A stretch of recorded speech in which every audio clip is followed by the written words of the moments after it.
Hello, everyone. Welcome to another episode here on Tales from the Wandering Scribe.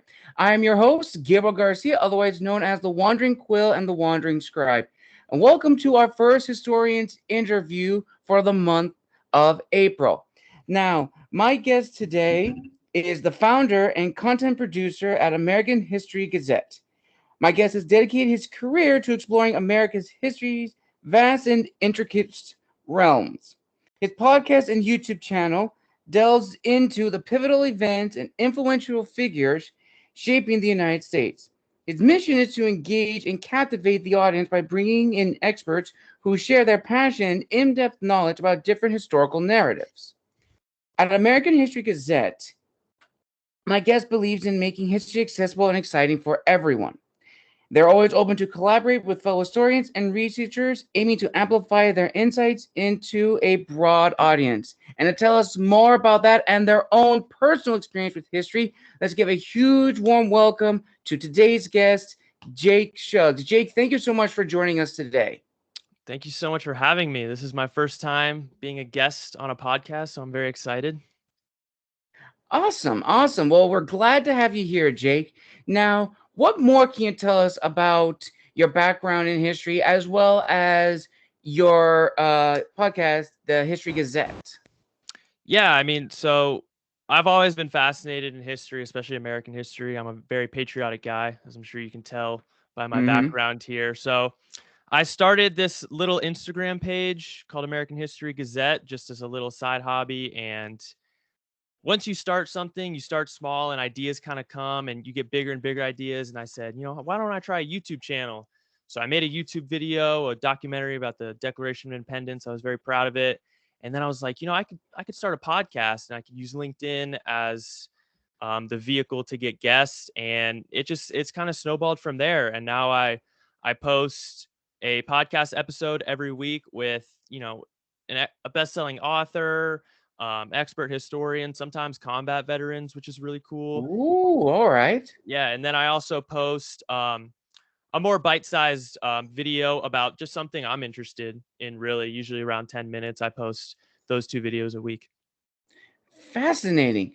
So, where would you say is like your interest in history like began like academically? Were you always interested in history in school, or did that come later in life, like outside of academia?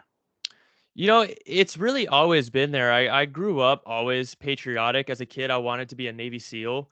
So I read all of the Navy SEAL books, American Sniper, Lone Survivor, them from the movies.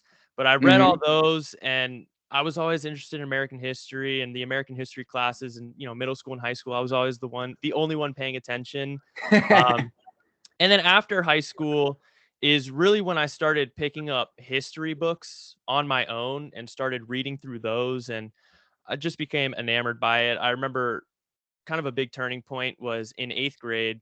Um, that was American History year for us. And our teacher showed Hamilton every day at the start of class. We broke down a song from Hamilton.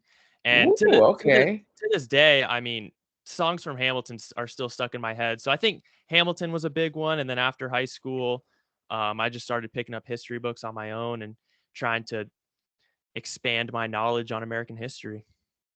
Fascinating. That's actually really cool. Almost kind of same with my own background. Like I started getting into history. Well, actually, no. I should probably redact that. I actually got into history much later. I actually wanted to be an arts major in illustration, graphic design, and it's when I went into my undergrad that's when I got into history, and then from there when I got my master's, history is what really took over. Now, I'm a classical historian. That's more of my interest, but I love American history because I definitely feel American history has a lot of different avenues to explore. And we think we've seen everything about American history, whether it's colonial era, pre colonial, post revolution, and stuff like that. But history has so many different avenues, so many different topics to explore, which I generally feel kind of get overlooked, especially in American history. We pay attention to a lot of the more well documented sources, which is important too. But even in those well-documented events, there are some small stories that we don't know about. And kind of leading that into your podcast, what is sort of the need or desire you are satisfying for your listeners when you are talking with a guest on your show or talking about an event in history? Yeah, I mean, going off what you said briefly, I think what's fascinating about American history is America's only been around for roughly 250 years. I mean, you look at some Hmm. empires throughout history, they're around for thousands of years, very long time, and there's a lot that happens in that time frame. But looking at American history, it's roughly 250 years, and there's so much to unpack. Even in a lifetime, you can't study and unpack all the realms of American history.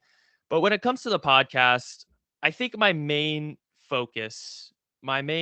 desire that I'd like to satisfy for audiences would be to give authors or historians a platform to talk about those stories that people might not know. I mean, we do talk about the big ones, the George Washingtons and Right. the big well documented people and events, which, like you said, are also important. But I really want to focus on lesser known stories and really interesting, cool stories and periods of history that people might not know about through the mainstream channels they usually consume history through.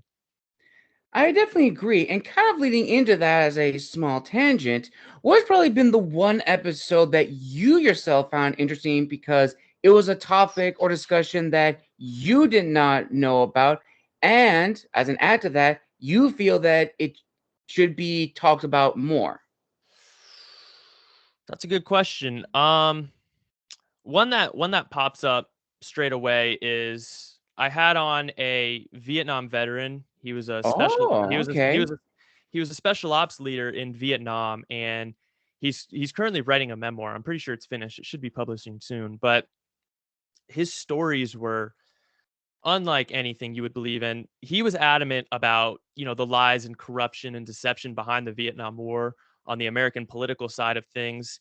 And going into that episode, I really didn't know much about the Vietnam War. I mean, it's a very complicated war in American history. There's a lot of controversy surrounding it, and you're aware of that growing up and when you learn about Hmm. it, but you really have to dive into it to understand it. So I had to dive into it to prepare for that episode. And then, I mean, his perspective and his personal connection to the whole thing really blew me away. That's really one that jumps away. Another one that was really big for me was I had on Alex Kershaw, who's a renowned World War II historian, Ooh, and okay.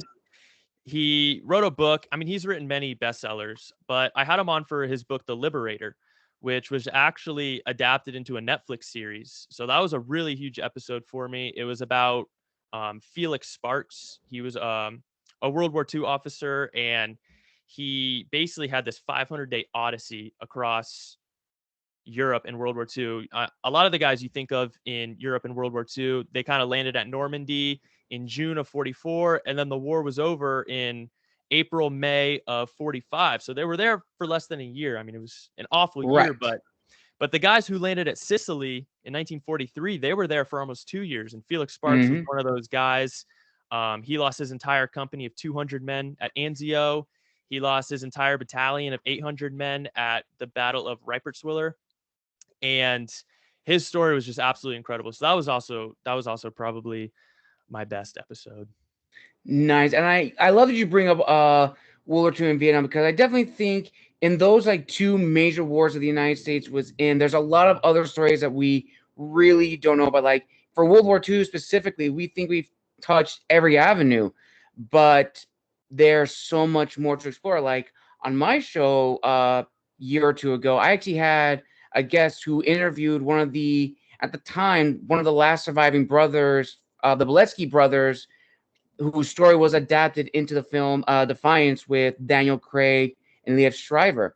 And she actually interviewed, I believe it was, I think the younger brother, and just hearing their story and how the film, how it portrays them is in one perspective, how, people who sided with them were like, they were the liberators, they were like the good guys.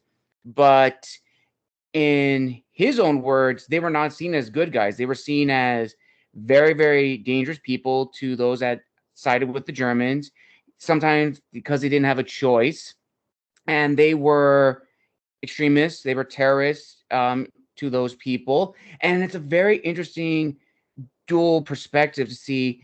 In one eyes, they're heroes, but to the common people, they are, these criminals, these terrorists, these extremists. And that I love so much about history is the different sides. And even going to Vietnam, I actually remember in my class, we actually had a presenter talking about Vietnam and talking about, as you said, the controversies and the negative effects on the political side that it had on the war, and how, films have sort of really hammered in on the negativity of the Vietnam War, especially the later part of the Mhm. Vietnam War, how soldiers acted very differently. And he talked about the contrast when you look at the World War II soldier, the characteristics that they exemplified, the noble hero, whereas you look at Vietnam, especially in the later half of the Vietnam War, it's a very different 180. And that I found so captivating, because Vietnam always gets, all the negativity, like all the horrible things. And there were horrible things that happened in the Vietnam War. Like I cannot even imagine what the men who served from 64 all the way to 75, the change in tactics, strategies, everything. But that's why it's important to study history, so we can have those discussions, to learn from it and to tell the truth. And would you say that that is also your promise with your listeners, that these stories are going to be truthful and authentic? Yeah, 100%. I mean, as a historian, you always want to be as close to historically accurate as possible. You definitely don't want to be spreading misinformation or making up myths or fairy tales about history. So I do try to remain as, intellectually integrate as possible. But that was a lot of good points you just made. I'd like to comment on that. I mean, that's the Of course. difference between the greatest generation of World War II. They're called the greatest generation, Mm-hmm. and the men who fought in Korea and Vietnam are referred to as the silent generation, because Mm-hmm. those were the less popular wars in American history. World War II has been so romanticized and glorified Yes. throughout history, and the men who fought in Vietnam, it was such an unpopular war that they've kind of been kind of shamed by history, honestly. I mean, when they were coming home, people at the airports were spitting on them. I mean, Mm-hmm. it was an absolute shame what happened in Vietnam. But yeah, when it comes to my videos and the podcast, I try to illuminate stories that haven't necessarily been told, and have those be as historically accurate as possible. Fascinating. And then going back to your podcast, what would you say was the feedback like when you just started making videos? What was the initial response? Was it positive? Was it negative? Was it mixed? That's funny. That's a funny question, because I would consider myself more of an entrepreneur, historian, less than, um, a teacher or educator in that sense. I don't have any published works. I don't consider myself an expert on anything. I just like to talk about and make videos about what I'm curious about, and hopefully people will find value in that. So when I first started, you think that when you start a new business venture, or you start Mm, a new channel, all your friends and your family, they're gonna be like, "Oh, that's so cool! I'm gonna watch all your videos," and your inner circle is definitely very supportive. But yes. something funny that I noticed was people really don't care. You tell them, and they're like, "Oh, cool," and people are so caught up in their own lives that they don't really care what you're doing, and I think that's common amongst any entrepreneur who starts something, is people aren't really going to care until, I like to say, they don't care until they see you in the fancy expensive car, and then that's when you've made it or whatever. But Yes.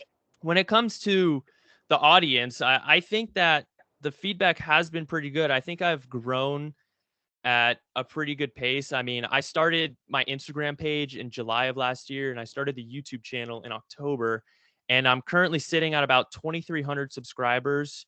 So I think I've done pretty well in that aspect. And of course, you're gonna get the hecklers in the comments on your videos. You Mhm. know, I already knew that, or this video wasn't good, stuff like that.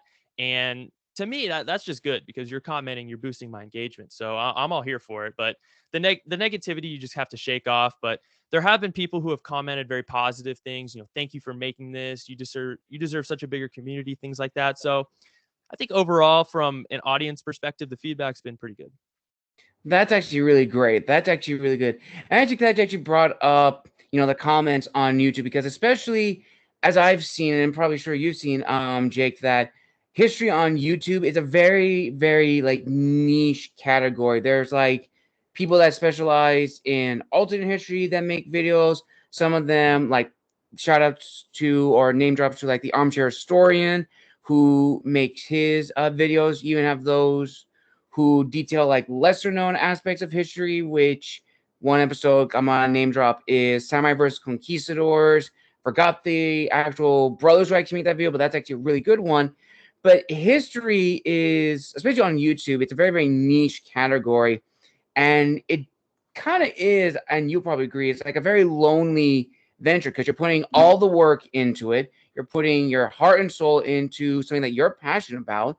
And 9 times out of 10, you probably may not get a big audience, you may not get a lot of views, maybe get like no recognition for a couple of days. I've gone through that myself. But I definitely think at the end, if you're passionate about this, then it's worth the struggle. Wouldn't you agree? I 1000% agree. When you first start on an entrepreneurial journey or a content creation journey, anything of that nature, it is very lonely. There's going to be a lot of times when you put your heart and soul into something and you get no attention. No one cares. Like I said, Mm. it takes a lot of patience and a lot of faith because when you first start, I mean, I recognize this. I'm very new to this journey. I recognize it could take years before I get a break. It is very lonely, and there are those moments of doubt. You know, if no one else cares, why should I care? But Mhm. I truly believe that if you try your best at something and you never give up, it's impossible to fail. Right. If you're constantly, you know, doing what you're passionate about, every video you're trying to get better, you're always looking to improve, and you truly never give up, there's no way you can fail. You're going to fail along the way, but I don't consider Mhm. those failures. I consider those important lessons to learn. So in the grand scheme of things, I don't think you can fail if you truly try your best and you never give up. 100% agree. And kind of leading into that, would you say that your promise has been valid? You probably have answered this before with like the comments, but from those comments that people have left on your videos, the positive ones, would you say that that has validated your promise and your desire for your listeners? It certainly gives me an indication that I'm doing something right, that there are people out there who find value in my content, but I'm someone who I'm very ambitious. I'm never really satisfied. So I don't think I've been validated, and I don't think I ever will feel validated. Um, just because I'm constantly wanting to strive for, you know, bigger and better and looking to improve. And I'm very proud of my podcast. I've done a wonderful job at building it, and I think that I get some very interesting guests on and illuminate some very cool stories. But it's still relatively small.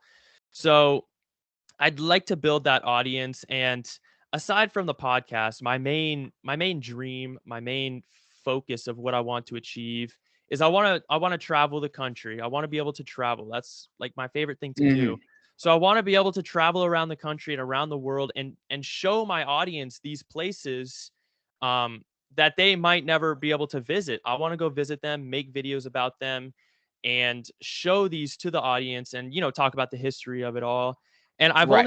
I've only made one travel video on my channel. I went to St. Augustine, which is actually the oldest city in Ooh, America. nice. So it's very cool, but I actually have two major trips in the works. They're not solidified yet, but I'm planning on going to Mount Rushmore, which has always been on my bucket list, and making Oh, a video there. nice. And I have also been invited to tour the White House. So I think that would be a phenomenal video. So my ultimate goal is to really have an American history travel channel as well as the weekly podcast. Wow, that is incredible. Congratulations on that. I am really eager to see those and really learn the history about that. And kind of leading into that, I'm sure it's probably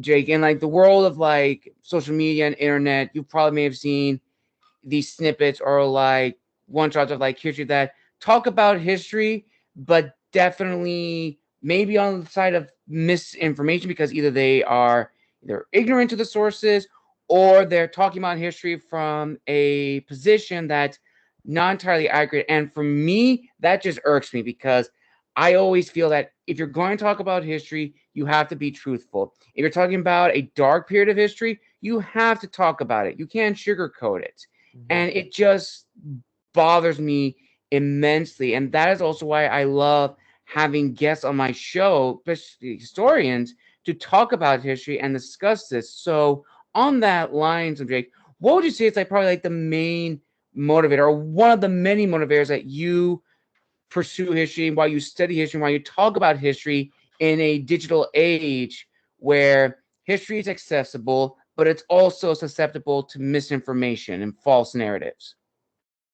I think social media has created a big divide amongst people, especially with political parties. I think politics now have been associated with history, that there's kind of two different narratives of history depending on who you ask now. And you see that a lot on social media, especially in the Mm-hmm. comments. If you look at posts and you look in the comments, the left and the right kind of have two different versions of history. Um, it's honestly fun to read. Sometimes it is Yeah. frustrating. Sometimes it is frustrating. But when it comes to me, I study history because it fascinates me. I'm very curious. I'm always looking for more knowledge. What fascinates me is studying the events and people that led to the present. Right.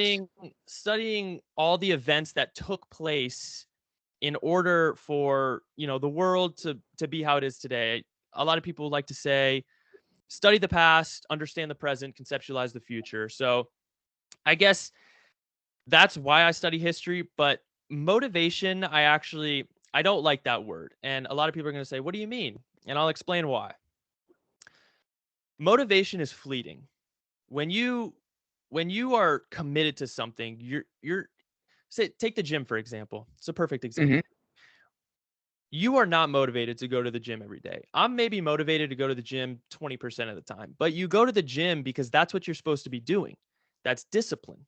I like the word discipline over motivation All right. because when you're committed to something, I love what I do. You fall in love with the process, and I love every minute of it. But there's times when you don't want to make content, or you're feeling a little lazy, or you don't want to do Mm-hmm. this editing. And if you're solely going on motivation, that stuff just won't get done. So you have to rely on discipline.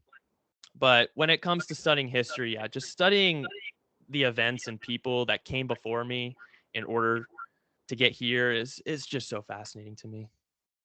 I like that you use the word discipline because it is really true. If you're disciplined to something, it's gonna like beat motivation because you're right. If you're motivated to do something solely, it's not going to be your best work. If you're disciplined and you're consistent, you will see a gradual shift in what you do. And I like that you brought that up. So thank you. Yeah, And kind of 100%. And leading then into that.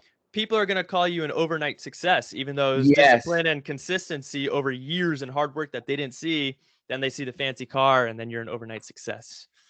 definitely. And kind of leading into discipline, who would you say has been like your role model that has disciplined you in like your approach to history? This could be like a teacher, or this could be a person that you've met when you started the Gazette, who really kind of molded you to be, this is how you should approach history in the sense of an entrepreneur.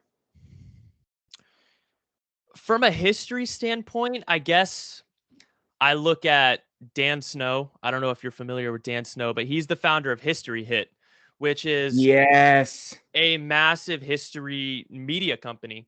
And ultimately, that's what I'm trying to achieve here is a media company. They make documentaries, they have podcasts, They have a huge team. And ultimately, that's what I want to do here at American History Gazette. I want to have podcasts. I want to have a team making documentaries. And I'm a huge film nerd. I love movies. So eventually, I want to even like maybe start a production company and get into making films, historical films, but one step at a time. Right. But from an entrepreneurial point of view, Alex Hermosi and Gary Vee are definitely two guys that come to mind. Um, Always giving, brilliant pieces of advice, always urging you to make content, not care what anyone thinks, stay consistent, all those types of things. So when it comes to entrepreneurship, Alex Hermosi and Gary Vee are the guys I look to. And David Goggins, we talked about discipline. David Goggins, Mhm. I don't know if you're familiar with David Goggins, but he's a very, very, he's a harsh guy. He was a Navy SEAL, and now he's kind of a motivational speaker, author. And when it comes to mindset, I think he's the guy I look to. Very much discipline, hard work, that Navy SEAL work ethic, all of those types of things. But from history perspective, I really want to mirror what Dan Snow did with History Hit. Nice. And kind of leading into that question as a follow-up, who would you say is like your ideal viewer or your audience? And I bring that question up because either for like readers, content creators, or even like audio people or anyone that specializes in books or history, we always try to figure out, okay, if we're going down this venture and if we're going to be focusing on these topics or aspects, who is the audience that we are looking for? Now, some people I've spoken with usually go for like a broad audience to target a wide range of people. Some have argued for a small specific group of people that align with the content that they're making or the books they're writing. So what is the audience for you, Jake? A lot of YouTube strategists, they like to give the advice that you should focus on as niche an audience as possible. But I mean, the easy answer would be, history buffs, focus on my Mhm. content. But really, I try to, I mean, you're not going to make everyone happy with your content, but Right. I'd like my content to reach all Americans, because I think it's important for Americans to understand our history and understand our founding fathers and understand the wars that have been fought throughout American history, Yes. the heroes throughout American history. I think not just for history buffs, but for all Americans in general, it's so important to understand the history and events and appreciate their significance, because I think that leads to a more cohesive society with less division. I think if we Mhm. all have a common understanding and appreciation of our history, that we'll all be a little bit more understanding of each other. Right. So I mean, the easy answer would be, history buffs, things of that nature. But I want to make my content entertaining and engaging enough to reach any American can throw a video on, and they'll be fascinated and have a deeper appreciation for history. And kind of like leading as a follow up to that, would you say whenever you make your videos that if you were a viewer, these would be the type of videos that you would want to watch, that you would find entertaining? Yeah, 100%. I basically, every video I make is just something I'm interested in. And I'm like, I've always been interested in that aspect of his, but I don't know much about it. So, I do my research and then make a video about it. And then I've taught myself about this. And then I just hope that other people will find value in that. So I mean, I just make videos about what I'm interested in, honestly. Like, I'll give you a sneak peek. My next YouTube video I'm making is about General Patton.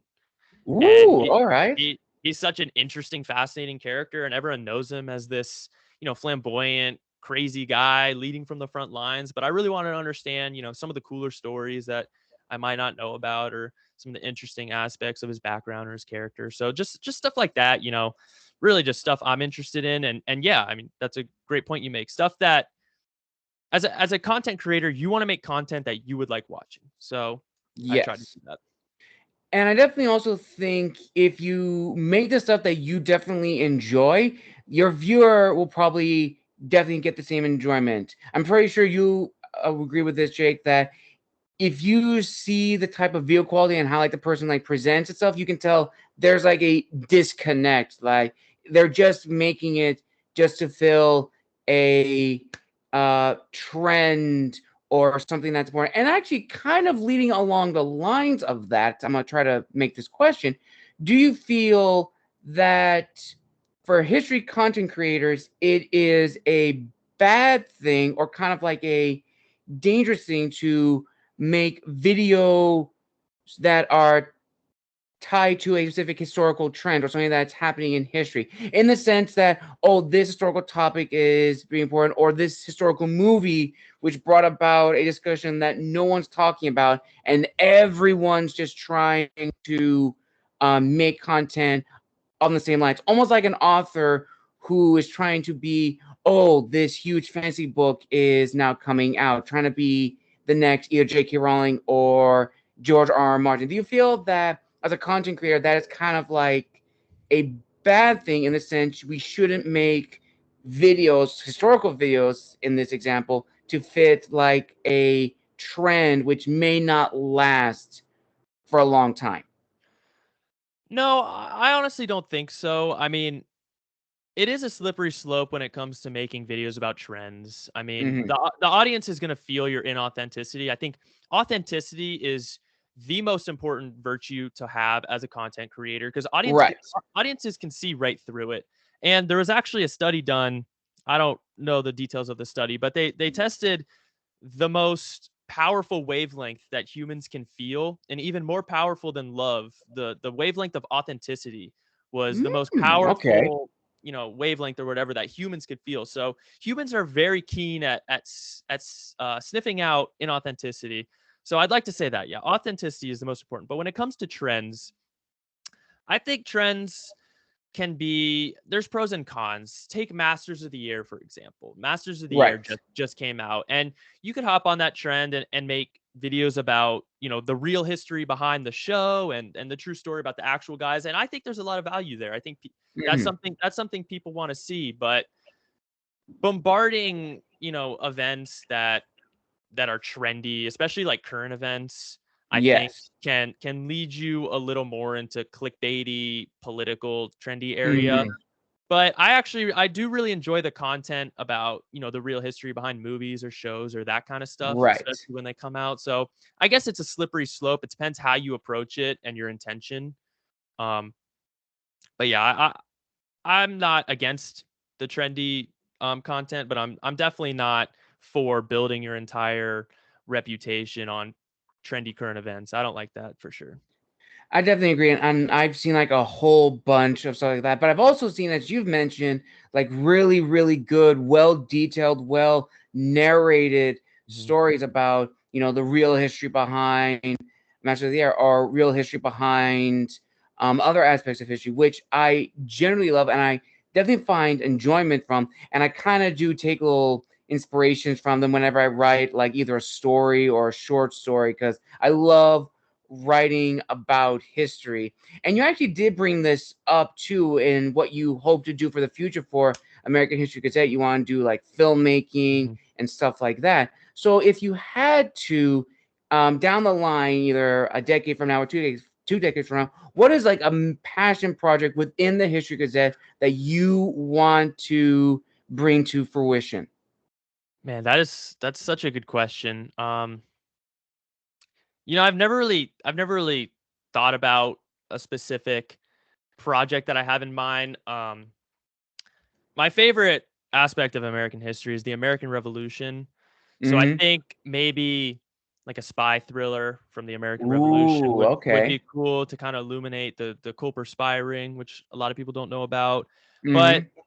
I think probably I would lean to a 1920s period piece. I think when it comes to Oh, when okay. it comes to film, I love the 1920s and the 1930s, the whole aesthetic and Yeah.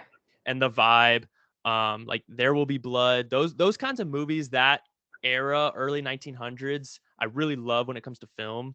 Mm-hmm. So I would probably lean towards some kind of period piece, um, about kind of maybe consumer culture in the roaring 20s, or some kind of entrepreneurial journey of a young, scrappy up and comer in the 1920s, probably something like that.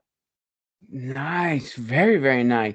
And that's why I love talking again with historians, learning about their projects or future projects that they hope to bring to fruition the work, because that gets me excited because I'm always looking for new stuff. And I also must say, as a little brief tangent, I love your library behind you. I love the collection Oh, of thank you. history books. You probably can't tell, but I'm surrounded by history books and reference books. It is probably one of the curses of being a historian, where we buy books on history, we never have enough space, but we just love reading and documenting and sometimes critiquing to see this author may have been mistaken with this source or how they interpret this source. And that's honestly one of the greatest things I love about the history community. We are a tight-knit community, and we always want to help and support one another, which kind of leads into the last few questions of the interview before we get to the final question. So the first question for you, Jake, is who have been your biggest supporters in this journey of yours up to this point? And the second part is, have you gotten a sense of validation from fellow historians or fellow history buffs and content creators that have seen your work, they've seen the level of authenticity and professionalism, and have told you or messaged you privately saying that you belong here? Because it's one thing to put yourself out there on the digital stage to create a name for yourself, a brand for yourself. It's another thing entirely when you're recognized by your peers who tell you that this is where you belong. No, that's such a great question. You set that up beautifully. First and foremost, my two biggest supporters are my parents, for sure, because I'm only 21 and I dropped out of college to pursue this dream of mine. I was going to school for marketing, which I believe is very important when it comes to business and building a brand, and that's true. Yes. But I didn't feel like getting a degree in marketing would lead to anything. I always wanted to do my own thing. And once I finally latched onto something and found what I wanted to do, I said, there's no point in me wasting time and money at school. And my parents were completely supportive, very proud of me for finding something and doing something and committing myself to it, and very supportive of me dropping out. So the whole way they've been supportive. I'd also like to shout out two of my closest friends, Chester and Frey. I hope they're going to listen to this. I'm sure they will. But yeah, I mean, I think it's very important to surround yourself with people who aren't just yes men, but are willing to critique your work and what you're doing and always push you to be better. And Yes. they 100% do that, sometimes to my frustration, but I'm grateful for them. But when it comes to the historian community, I was blown away by, and I cannot emphasize this enough, I was blown away by the amount of support and hospitality and how welcoming the historians were to the historian community. I mean, especially on LinkedIn, that's kind of my main vehicle for Yes. for reaching out to historians and networking and connecting. And as soon as I started this podcast, I really didn't know where to start. I figured, let me start on LinkedIn. I didn't have any connections. I didn't have any episodes. I didn't have any credibility. And people were Mhm. more than willing to come on this random podcast that just started and share their expertise. And I'm still fairly new, and I've had a few New York Times bestselling authors on, and it's just blown me away how willing they are to contribute and support fellow historians. So I have had, zero negative interactions. I was just completely blown away by the amount of support of people like yourself, offering to come on your podcast, which I'm extremely grateful for. It's just overwhelming kindness from the historian community. I have to agree, Jake. I have to agree. And I was very much in the same position as you when I actually got started. When I actually started my podcast, it was actually on Anchor, and I actually didn't interview historians whatsoever. It was just indie authors. When I began my second season and when I joined LinkedIn, my first guest was actually an individual who I met who is now probably one of my closest history friends on LinkedIn. Shout out to Michael Stroud. You know what's He funny? He was my very first guest on my podcast. really, so he was your first guest as Yep. well. Then like the nicest guy I've ever met. Oh my gosh, yes. Yes. You hear that, Michael? You're getting everybody, but Uh, it's true. from Michael, who was my first guest of season 2 of my podcast. I had a whole bunch of other historians. I had shout out to Courtney Atkins, Lynn Marks, Heather Downing, Katie Clark. I had Lynn Marks on as well. She was my third episode. That was a very good episode. Oh yeah, and a whole bunch of other. Oh, Mark Shriver, who is the Napoleon reenactor, Mhm. and oh, there's so many other guests who I've had on my show. But yeah, from that second season was on to my third season, and now a year ago I started my YouTube channel and a series called The Historians Lounge, where I interviewed historians about a historical topic, and just that discussion, that is when I found my stride, and just the camaraderie of everybody. I've had so many different people on my show, from Revolutionary War historians, Civil War historians, Roman historians, historical detectives who bring about topics of, well, more recently I had a guest who was researching the case of Babanier. I hope I'm pronouncing that correct, about the largest mass execution in the early parts of World War II. I mean, that was a history which I knew nothing about. But yeah, going back to what you said, Jake, the historian community on LinkedIn has been overwhelmingly positive and supportive. And we're just finding ways to connect with everybody, because I definitely think at the end of the day, if you look at being a historian, it is pretty much an entrepreneurial profession. You're most likely probably not going to get into the state programs, which is like a state historian, a public historian, or working in the Capitol in the archives. That was something I wanted to do for a very long time, but it didn't come to fruition. So we had to become entrepreneurs to find our own career. And this is something that I love doing. I never imagined myself being a content creator who does books and historians, but I find that this is very, very fascinating. And I've learned so much from a lot of people about going forward, which then leads into my very last question for you, Jake. So, with everything that you've learned up to this point in your career as a content creator, as an historian, and as a person that is passionate about history, what is your word of wisdom to historians wanting to find new avenues for their profession, as well as content creators who are just starting out? Yeah, I mean, this goes for anyone who wants to chase their dreams. Just go for it. I mean, chase those dreams, because you can't let other people bring you down, because oftentimes other people's insecurities are just, they're just projecting onto you their own insecurities, and they're trying to bring you down. That's not going to work. You have to block out what other people think, and you just have to go for it. I mentioned David Goggins earlier, and this might sound a little bit harsh, but I think it's an important point to make. He has this talking point where he's a runner. That's where his discipline comes from. He tortures Mm-hmm. himself by running. Um, but he says, every time he passes a cemetery, he looks out and he imagines all of the people in that cemetery who were on their deathbed filled with regret of all the dreams and all the things they wish they did. And he says, that's not going to be me.